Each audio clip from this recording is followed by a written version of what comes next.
your province, every summer for your lakes and your oceans, and every winter for your ski hills. We do spend a lot of money here, but we love British Columbia as fellow Westerners. I gained some of my best lessons from my parents on those road trips. I remember when I was a little boy, we went camping in Penticton. So we drove all the way, road trip from Calgary. We got there and we pitched our tent. And I went to the shore, and lo and behold, there were these new things called jet skis. I'd never seen them before, but it looked thrilling. So I ran back and I told my dad he had to rent me one of these things. He went and checked. He said, it's $100. We're not paying $100 for you to buzz around in the lake. But we can rent you one of those little pedal boats, you know, the yellow things. So he rents me this little pedal boat. I go out into the middle of the lake. The rich kids come over with their jet skis and start splashing me and laughing at me. So I pedaled my way back to the side of the shore. I went to my dad in tears and told him the story. And he said, I'll make you a deal. You can get back to Calgary and we'll get you some jobs here and there. You're going to save him some money. By the time you turn 16, you'll have enough to borrow our minivan, the Chevy Lumina. Remember those things? They look like a spaceship. You can fill it up with gas. You can drive back out to the campground. You can rent yourself a space, and then you can pull the money out of your pocket that you earned, and you can rent yourself a Sea-Doo for an hour. How does that sound? In other words, very simple lesson. If you want nice things in life, you have to work for it.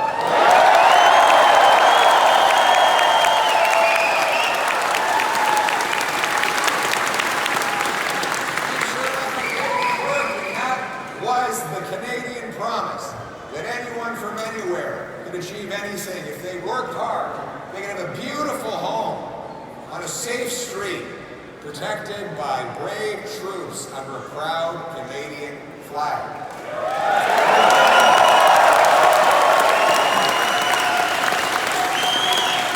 Look at Surrey, one of the most wealthy, one of the most welcoming places in the world, a place where pioneers settled, and over the years, waves and waves of immigrants came here. Obviously, throughout British Columbia, we had the incredible Sikh loggers who came over to harvest the forest and then brought many of their family members to build incredible businesses in places like Surrey. And over the years, people found this to be an incredible land of opportunity where they could do anything they wanted. But that Canadian promise, after the lost Liberal decade, is broken.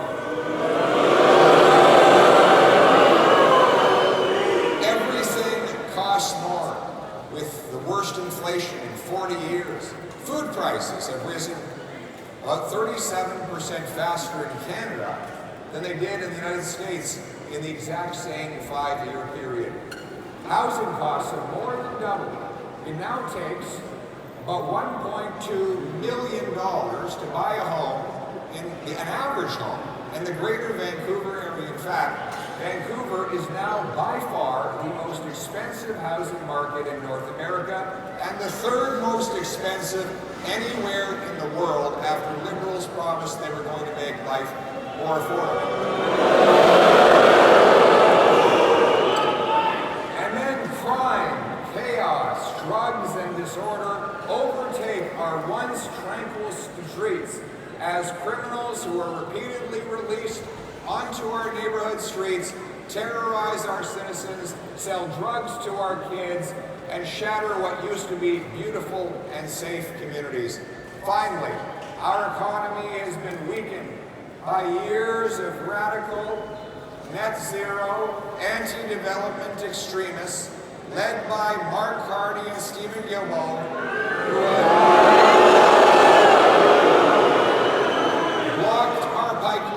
shuttered our mines, attacked our forestry sector, all while they move their money offshore to lower tax havens or places with no environmental standards at all.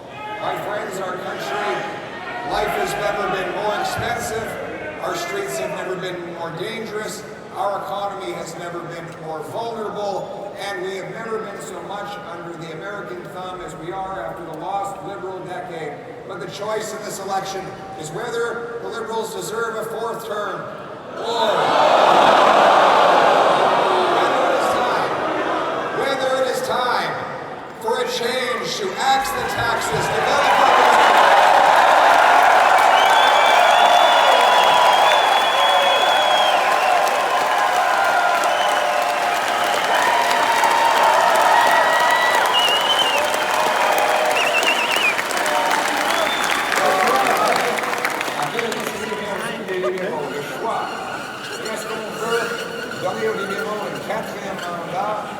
augmenter les taxes, gonfler le prix de logement et affaiblir notre économie face aux Américains? Ou est-ce que c'est le temps de mettre le Canada d'abord pour faire changement et pour reprendre le contrôle de notre avenir? C'est ça notre The Liberals are trying to pull a fast one on us. They want to make us forget about the last 10 years, all the damage that they've done and the weakness that they've created, by replacing Justin Trudeau with his economic advisor and hand-picked successor, Mark Carney. This despite it is the same Liberal ministers, the same Liberal MPs, same Liberal strategists, same Liberal promises they've been breaking for the last 10 years. The only difference is that Mr. Carney is a more weak, out of touch, and conflicted leader than even Justin Trudeau. He's only done two things in Canada. He's been out of Canada for most of his adult life. Up until recently, he had 3 passports. But since coming back, he's done only 2 things. He's been the economic advisor to Justin Trudeau, helping him cause the economic damage. And he's moved his headquarters out of Canada to the U.S. while moving billions of dollars of investment from Canada to tax havens where he doesn't have to pay his fair share. My friends, the good news is, Canada was not like this before the lost Liberal decade, and it won't be like this after that.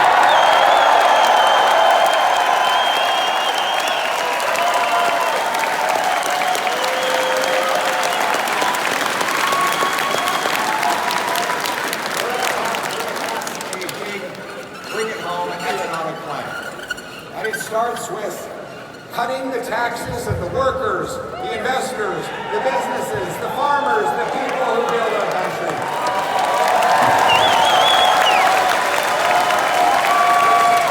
It says income tax. I saw this incredible meme the other day. It was a boy sitting in the park, his face buried in his hands, crying his eyes out. He had asked his dad, "What is an income tax for?" And his dad said, "Well, it's just like your high school report card, except the inverse. The harder you work, the worse you do. Income tax is like the fine you pay for the crime of working hard." No wonder people don't want to take that extra shift, work that extra hour, get that promotion, or gain a bonus, because if they do, they're penalized through high levels of Liberal income tax. That has driven many of our best people out of the country for better opportunities. We want this to be a country that rewards hard work. And that's why I have announced that a Canada First government will cut income tax for the average worker by 15%.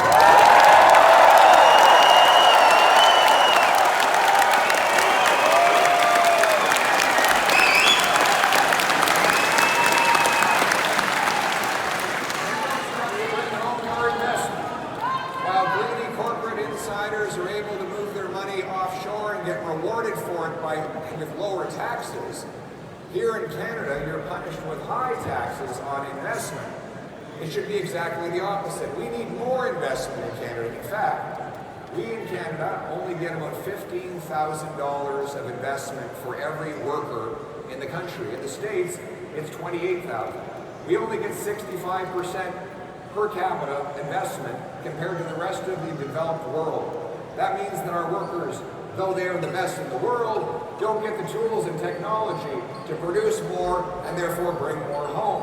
We need to bring our investment back to Canada. We also need to reverse the $500 billion of investment that is left for the United States over the lost Liberal decade. As one of the steps towards doing that, I announced today that my government will bring in the Canada First TFSA top-up.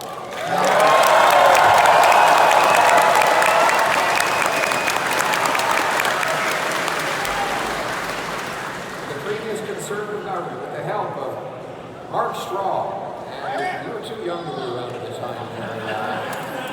Yes, you were a staffer. Who else was there? Who was there? You were there, Carrie Lynn? That really? My goodness. Carrie Lynn Finley was there. We brought in the the tax-free savings accounts, allowing you to save and grow your nest egg tax-free. Now we're going to keep the existing TFSA the same as it is. You'll keep being able to contribute $7,000 a year. But on top of that, our government will let you contribute an additional $5,000 as long as all of that extra money goes to Canadian companies.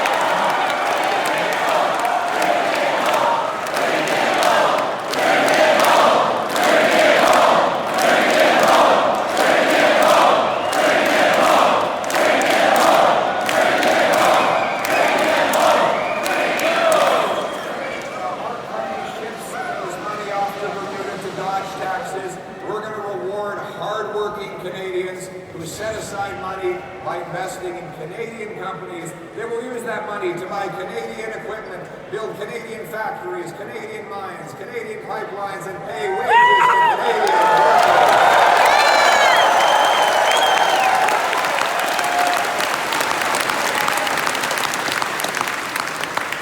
And then we're going to axe the carbon tax.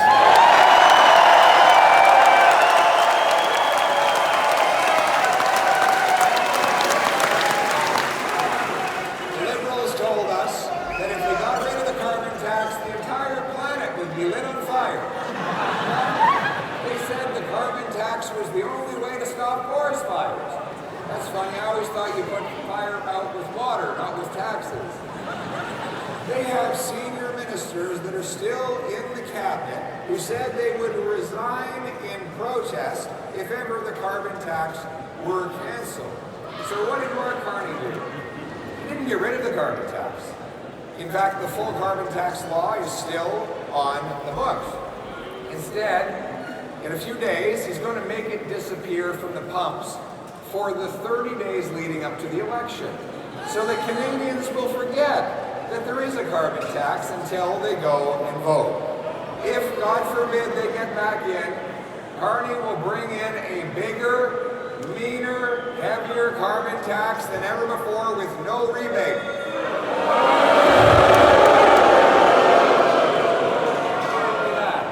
He said that he wants a fatter industrial carbon tax on our steel mills, our lumber mills, our cement, and our fertilizer. All of that will be passed on. Higher steel prices will drive up the cost of cars and make us more dependent on the Americans who won't have to pay the tax because they have none south of the border. Imagine the one thing that Carney and Trump agree on is that they both want to tax Canadian industry. Trump wants to hit us with tariffs, Carney with a carbon tax. The good news is it's not going to happen because as Prime Minister, I will axe the tax for everyone. For everyone.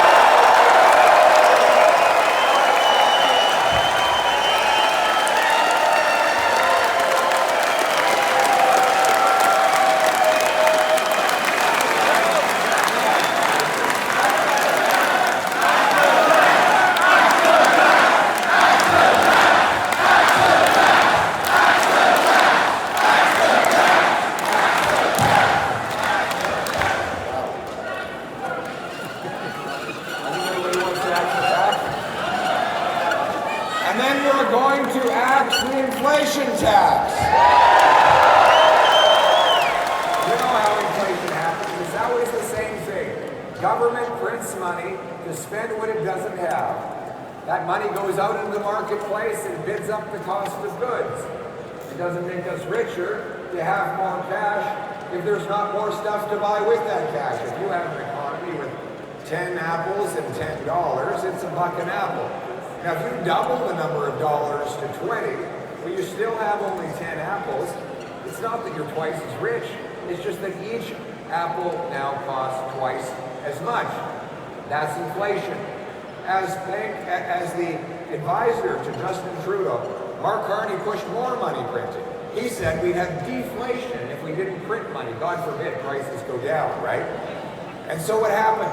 Our money supply went up from 1.8 trillion to 2.5 trillion, growing our money by 40%, while the real economy grew by only 4%. In other words, the money grew 10 times faster than the stuff that money buys. And that inflated the price of everything. Now we have 2 million more people lined up at food banks. We have 25% of our population in poverty. We are going to stop the money printing, which is actually the symptom. The real disease is overspending. We have to stop spending so much money on wasteful things in Ottawa.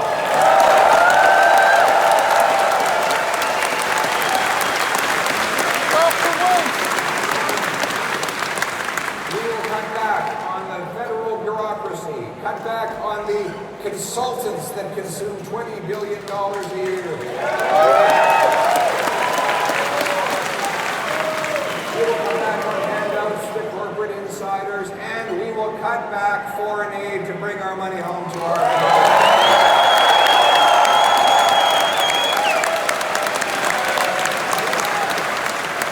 In so doing, we will pass a dollar-for-dollar law that requires we find equal amount of saving for every extra spending we do. It'll run our finances the way you run your household, by making trade-offs and getting bargains and getting better value for money. So politicians can't just pass the bill on in more inflation, debt, and taxes.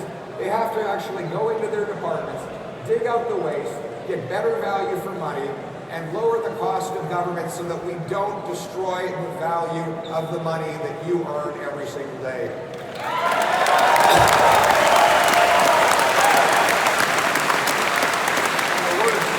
The worst inflation of all is housing inflation, which is shut out for the first time in Canadian history. Our youth cannot afford homes. This has never been the case.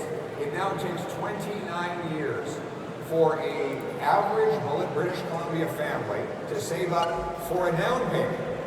It used to be you paid off a mortgage in 25 years, faster than it takes now for the down payment. This is in part due to taxes and government inflation. 60% of the cost of a new home in Vancouver today is taxes, bureaucracy, delays, consultants, zoning, lawyers.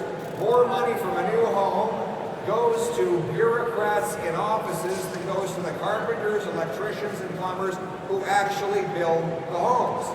So we're going to, this is a shame, and not only that, the very carpenters who build the homes cannot afford to live in them. That is why we are going to cut back on the taxes and bureaucracy, starting with my leadership and the team of our Conservative Party, to eliminate the federal sales tax on homes under $1.3 million.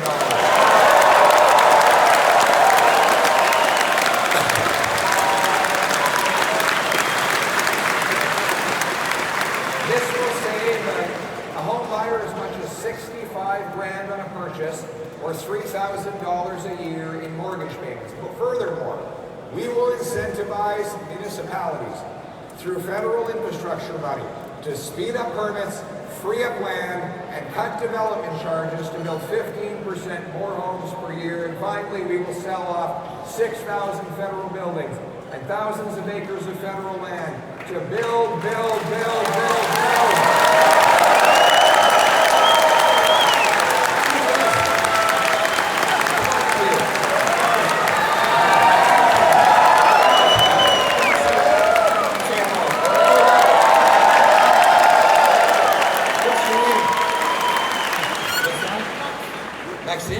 Good to meet you. So are you the sheriff around here? Do I have a parking ticket? No, I don't have a parking ticket. You're keeping law and order around here? Have you caught any bad guys? Yeah. He's looking out. If there are any bad guys out there, Maxime's coming to get you, okay? There you go. Are you ready? Look over that way. Are you ready to stop the crime?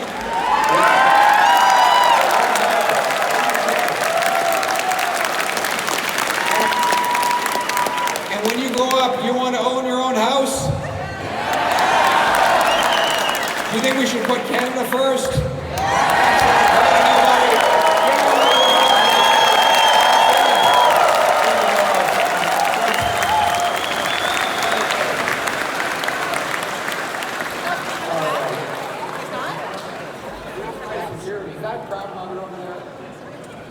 Surrey. What a great kid.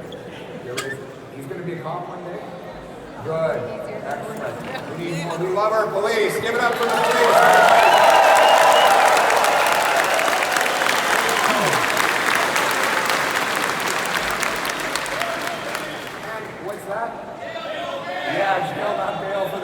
That's for sure. But you know, the choice in the next election on housing is taxes. Is whether the Liberals deserve a fourth term after driving up taxes and housing costs. Or whether it's time to put Canada first with a new Conservative government that will axe the taxes, build the homes, and bring home the dream of home ownership for every hardworking Canadian.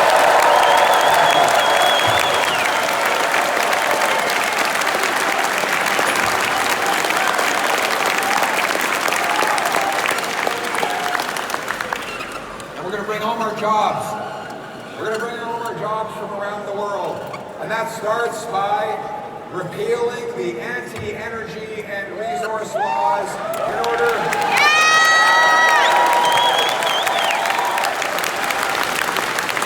repeal the No New Pipelines Liberal Law C-69.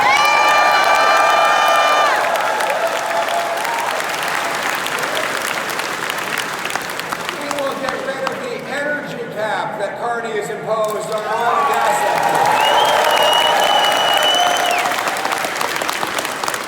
We will approve the Ring of Fire in Ontario to harvest the strategic minerals.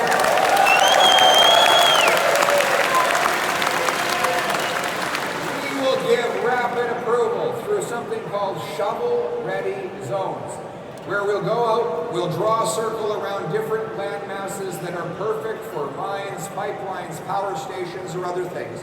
We'll give pre-permitting, so the companies don't even need to apply. They only need to meet predefined specifications and standards, and if they do, they can get in, get the shovels in the ground, and get building from the start. This will eliminate. What's that? Drill, baby, drill! Absolutely. What do you do, sir? What do you do? He drives a concrete stuff truck. He wouldn't be able to.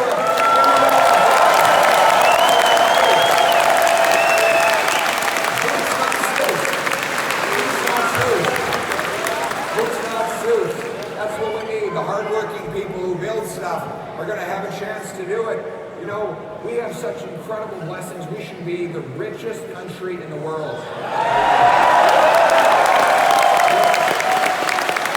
Everybody was out up there, the richest country in the world. We have the most uranium, the most potassium, potash.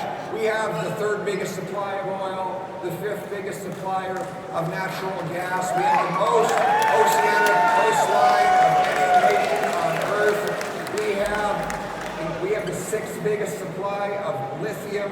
The list goes on, and yet we're keeping it in the ground because of a radical net zero ideology that impoverishes our people while enriching the global elites.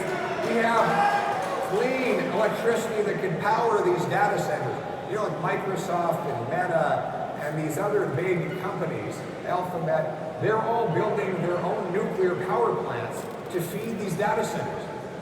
These artificial intelligence centers, they takes 10 times as much electricity when you do a ChatGPT inquiry as when you do a Google search.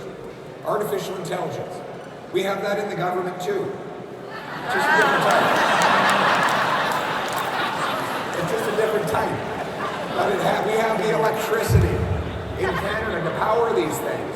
What we need is to have shovel-ready zones that pre-approve the power station and the data center, the LNG plant, the pipeline, the mines, the factories. We're going to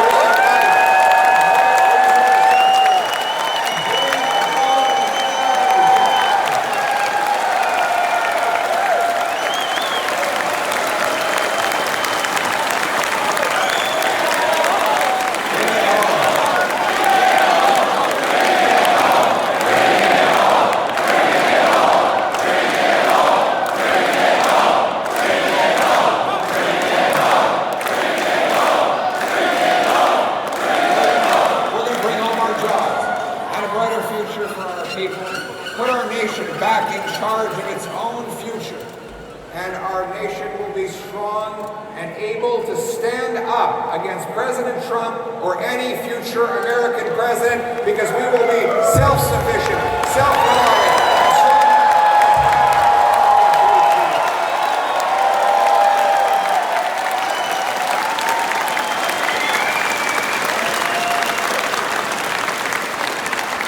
Obviously, the choice of elections will be whether we reward the Liberals with a fourth term after they weakened our country and blocked our resources, or whether it's time to put Canada first with a conservative government that will unlock our resources and bring home our jobs. But it will take boots and not suits if we're going to do it. Boots, not suits.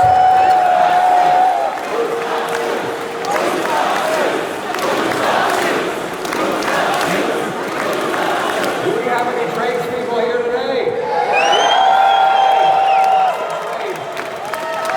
I tell every young person the key to success is to go into a trade. I visited 600 different events last year. Almost all of them were medium-sized businesses.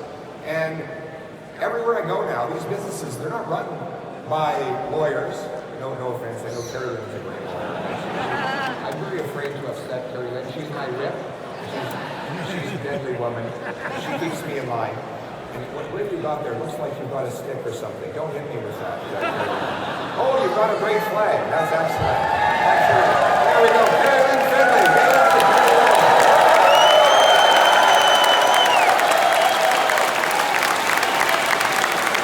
But these businesses, they're not run by MBAs. They're run by tradespeople who took the skill set of solving problems and making things work and applied it to business. And that's how they're generating so much value. But unfortunately, the governments want to give all their educational resources to white-collar education. I have no problem with university. I was blessed to go myself. But we should give fairness, and we should give the lion's share to the trades so that we can prepare the young people who will build stuff.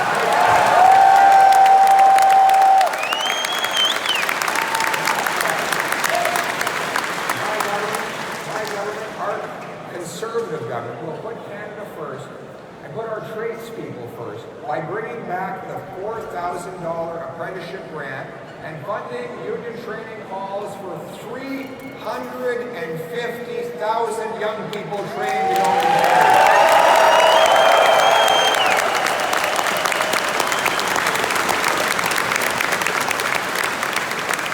And we want them to bring their paychecks home to safe neighborhoods, so we will stop the crime. The good news is, is there any crime in British Columbia?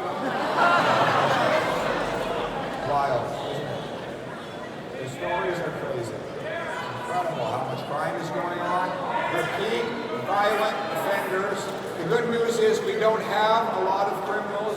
The bad news is they're very productive or very destructive.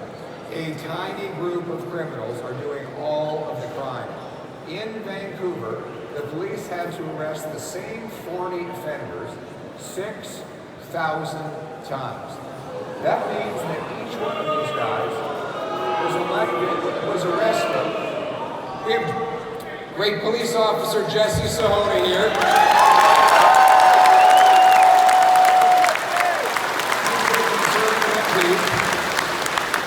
Wrestling champion, black belt in jiu-jitsu. He even has the cauliflower ears to show it. Very powerful soul, a very powerful guy who's going to fight for it. He's mentoring our young people. But Jesse, I bet you have a lot of return customers out on the street, right?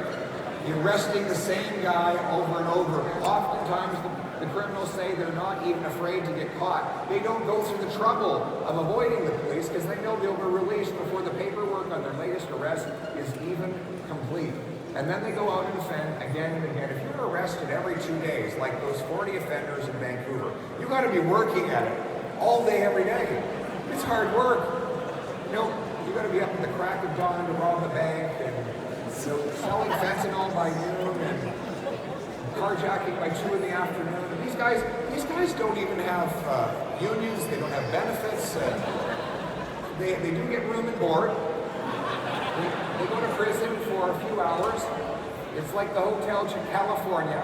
They check out, but they never really leave. But the reality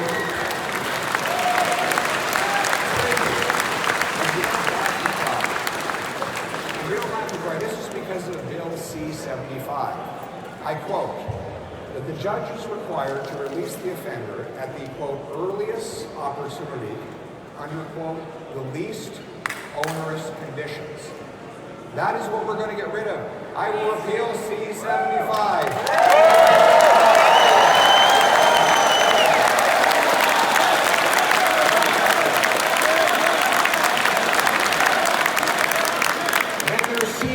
House arrest, which allows chronic car thieves to do their sentences in the comfort of their living room, watching Netflix or playing Grand Theft Auto.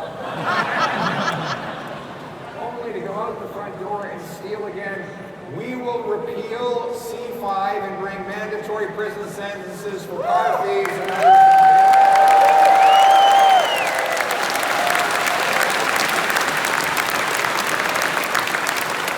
Secure our borders. We know that our weak borders, with 99% of shipping containers going uninspected, and the ability of criminals to walk straight across into our country, is responsible for almost all of the gun crime we have and the drugs that are coming into our country. And that's why we're going to hire 2,000 more CBSA officers on the front lines by reducing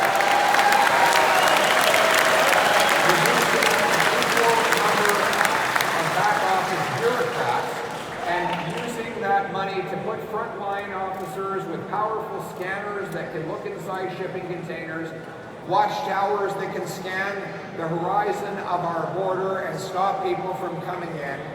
And we will pay for it by canceling the multi-billion-dollar gun grab that targets law-abiding.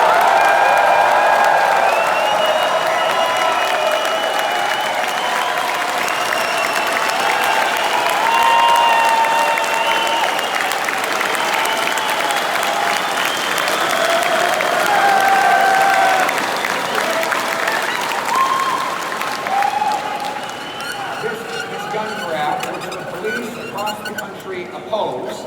The police unions are nearly unanimous in opposing the gun grab. They know that it goes exclusively after law-abiding people. And that's a very simple truism that's easy to prove. If you're a criminal, you don't go out and get a possession and acquisition license. Right? So taking the property away from the trained-tested, proven, and vetted licensed owner means that you're by definition going after the good guys and spending billions of police and law enforcement dollars doing it, money that could be going to protecting our people. Liberals want to protect turkeys from hunters. I want to protect Canadians from criminals.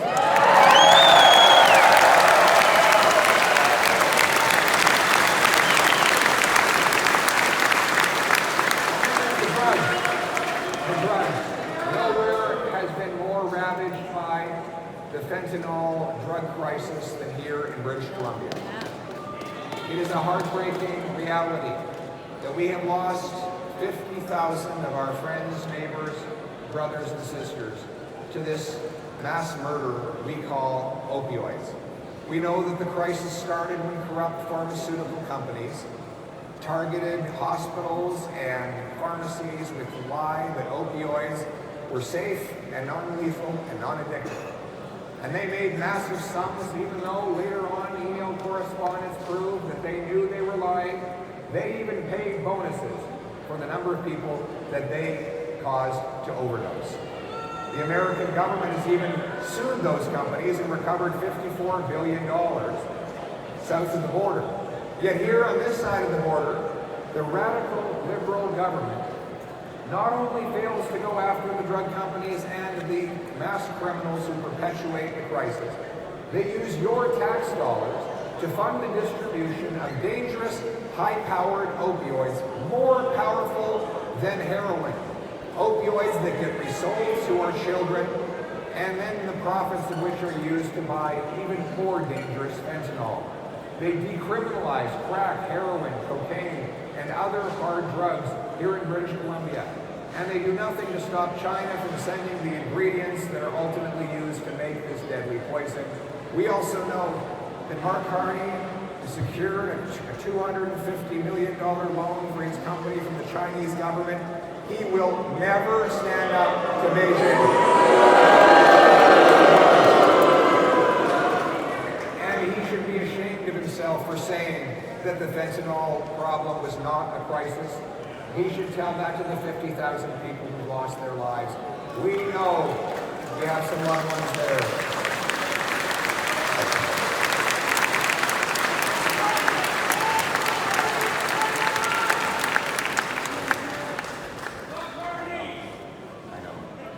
We hear stories like this all the time. People who write me letters, heartbreaking letters of good kids who grew up with great values, but maybe got an injury and took a drug to try and relieve the pain, or fell in with the wrong crowd. And when they got addicted, they never made it through. But the good news is we can do something about it. We're going to ban the drugs. We're going to stop giving out tax-funded opioids. We're going to put the money...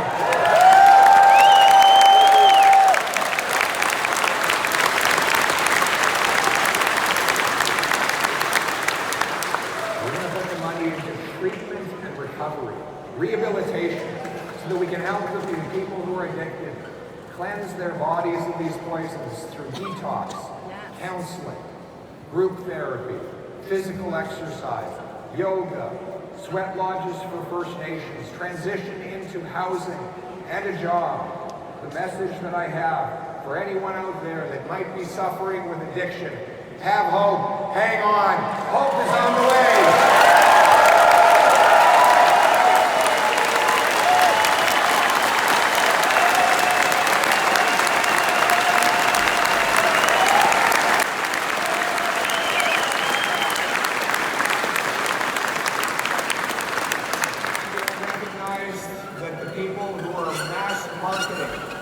These drugs are killers. If you sell 40 milligrams of fentanyl, you're selling enough to kill 20 people. You might not know who you're killing, but you're effectively firing bullets into a crowded room. Somebody is going to die. And that is why we will treat mass fentanyl producers and traffickers like murderers and mandate life sentences for everything.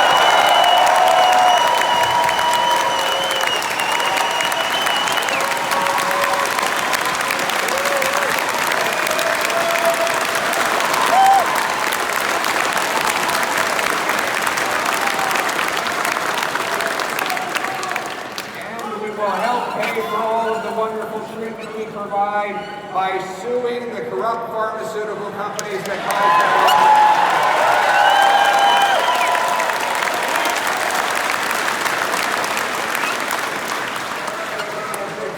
We will repeal the liberal law that seeks to tax and block you from using natural health products. You should have the freedom to decide what you put in your body.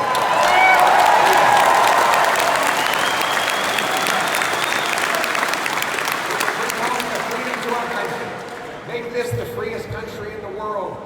But to have freedom, you have to have a strong military. We're going to rebuild Canada's armed forces to support our troops.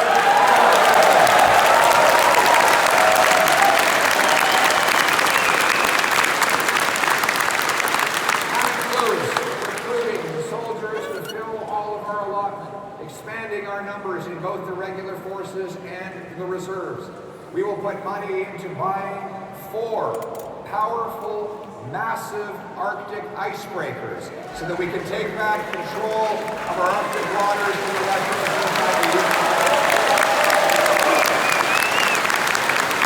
We'll go ahead with the purchase of submarines, fighter jets, and Poseidon aircraft that are able to surveil and interrupt foreign submarines that enter into our waters.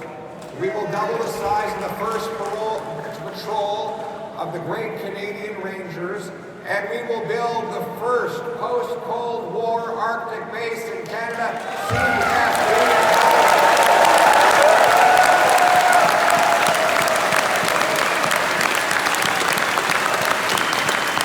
We graduate from school, enjoying mentorship from our soldiers and our rangers, learning outdoor skills and binding each other together from coast to coast of our wonderful nation. We will be united in service and loyalty, and we will prepare the next generation of warriors that will defend our land. We will also reject radical schemes like the liberal century initiative to bring our immigration system back into control.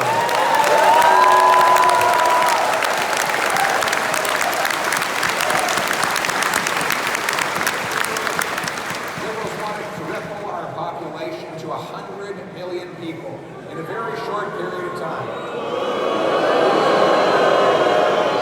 These radical initiatives have undermined what was the best immigration system in the world. We have brilliant immigrants, and before the Liberals, we had the best immigration system.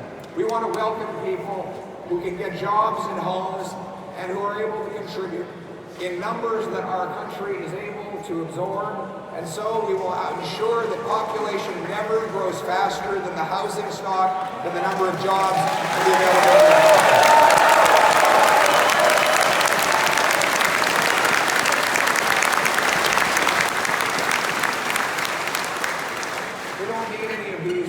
Wild schemes that the globalist elites want to impose on us.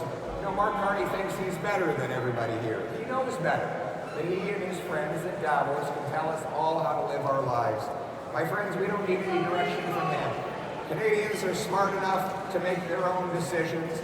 We will reject all of his elitist schemes. There will be no one in my cabinet allowed anywhere near the World Economic Forum.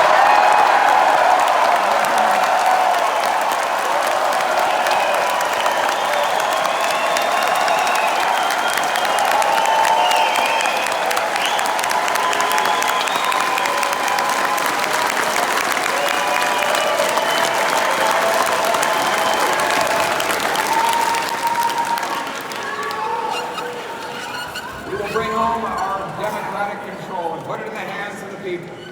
Mr. Carney says he wants us to be European. Mr. Trump wants us to be American. I want neither of those things. I want us to be Canadian.